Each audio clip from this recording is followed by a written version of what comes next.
బాబాయ్ వాళ్ళు చచ్చిపోయి అనుకుని పోయినాట ముసైతాను చచ్చిన నీళ్ళు పోయినాకు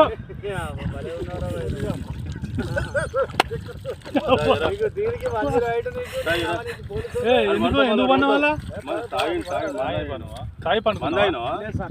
ఎందుకు అనుకున్న వాళ్ళ ఈ చల్లదనానికి ఎండకు చేయలేక కన్నీకి ఓడిపోయి వచ్చిన గెలవలేక ఏం చేసావు 10 రోజుల నుంచి గణేట్ చేత నాతో గట్టించి నా కష్టం దోచుకొని గణేట్ రాయ్ నాకు అంటే డబ్బులు ఇచ్చారు కానీ శ్రమ